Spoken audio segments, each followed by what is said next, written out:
दोस्तों, अगर इंग्लिश समझना है तो सबसे पहले हमें इंग्लिश का ग्रामर जानना होगा। और इंग्लिश के ग्रामर सबसे इम्पोर्टेंट है, इसलिए मैंने अगर किसी को जानना है तो मैंने कई प्रेजेंट और पास्ट के टेंस और सेंटेंस बनाए हुए हैं, बताए हुए हैं। वो प्लेलिस्ट में जा करके देख सकता है। आज इसी कड़ी में हम आगे बढ़ते हुए पैरासल वर्ब की बात करने वाले हैं। एक ऐसा वर्ब जो बहुत ही इम्पोर्टेंट है और इसके कई माने होते हैं। इसके अगर डेफिनेशन की हम बात करें तो वर्ब के बाद अगर कोई प्रीपोजिशन लगा हो तो उससे उसका माने बदल जाता है। जैसे अगर हम कहें बैकअप, तो बैक माने तो पीछे होता है, अप माने ऊपर होता है, लेकिन जब ये एक साथ आएंगे तो इनका माने हो जाएगा किसी का समर्थन करना, किसी की हिमायत करना। तो ये बैकअप ये फ्रेजल वर्ब कहलाता है। उसी तरीके से मेकअप की भी सबको पता होगा। ये मेकअप भी जो है एक फ्रेजल वर्ब है। इसके अलावा भी फ्रेजल वर्ब का इंग्लिश न्यूज़पेपर में, इंग्लिश न्यूज़ चैनल्स में और दूसरी इंग्लिश की कहानियों में इसका बहुत ज़्यादा इस्तेमाल होता ही रहता है। तो कहने का मतलब ये है कि इसका इस्तेमाल लगातार होता है, तो हमें जानना चाहिए और जानने के बाद अपनी इंग्लिश को और इम्प्रूव करके और मजबूत करना चाहिए। तो बात लंबी करने से बेहतर है कि हम पहले फ्रेजल वर्ब की तरफ आगे बढ़ें। तो सबसे पहला फ्रेजल वर्ब है एक्ट फॉर, यानी किसी के जगह पर काम करना या किसी के स्थान पर काम करना। अब इसके आप एग्जाम्पल देख लें। Yesterday our vice principal acted for the principal as he was इल।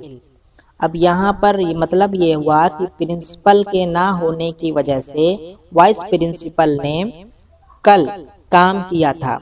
यहाँ पर एक्टेड फॉर लिखा है क्योंकि ये गुजरे हुए समय की बात कर रहा है, इसलिए ये सेकंड फॉर्म में एक्टेड फॉर है। अगर ऐसे होता कि हम किसी की जगह पर काम करते हैं तो फिर एक्ट फॉर हो जाता।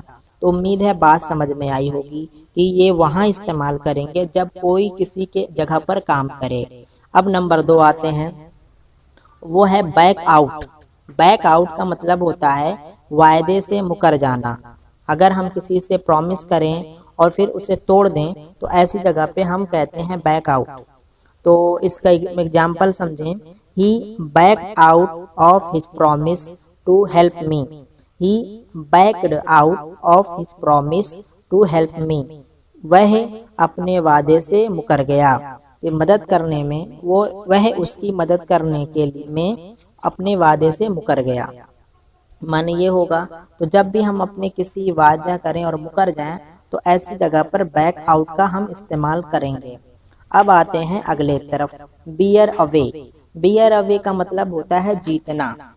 अगर हम आगे बात करें कि इसकी एग्जाम्पल की, our monitor bore away several prizes in the function. हमारे मॉनिटर ने कई इनाम फंक्शन में जीते। क्योंकि जो मिसालें आ रही हैं वो सब पास्ट टेंस में हो रही हैं, तो हमेशा इसका इस्तेमाल जो होगा वो सेकंड फॉर्म के अंदर होगा। तो बियर का सेकंड फॉर्म बोर होता है, बोर अवे। तो यहाँ पर अगर हमें सेकंड फॉर्म या थर्ड फॉर्म में बदलना है तो बस जो बियर है उसी को बोर कर देंगे, सेकंड फॉर्म हो जाएगा। और जीतना, विन भी इस्तेमाल करते हैं, तो वो भी हो सकता है, ये भी हो सकता है। तो उम्मीद है अगला सेंटेंस भी हम जान लें। Beer down. बियर डाउन का मतलब होता है कुचलना, किसी को जो है दबा के खत्म कर देना। देखिए अब इसकी मिसाल, the general bore down his opposition in no time. The general bore down his opposition in no time. General ने अपने मुखालिफिन को बिना टाइम गवाए दबा दिया, कुचल दिया। तो इस तरीके से इसका इस्तेमाल होता है। यहाँ पे फिर वही बात की मिसाल जो है वो गुजरे हुए समय में है, इसलिए बियर की जो फॉर्म होगी वो बोर बदल देंगे, डाउन में कोई परिवर्तन नहीं करते। तो समझ में, उम्मीद है बात समझ में आप लोगों को आई होगी। अब आगे बढ़ते हुए बात करते हैं नए फ्रेजल वर्ब की, यानी ब्रेक इनटू की।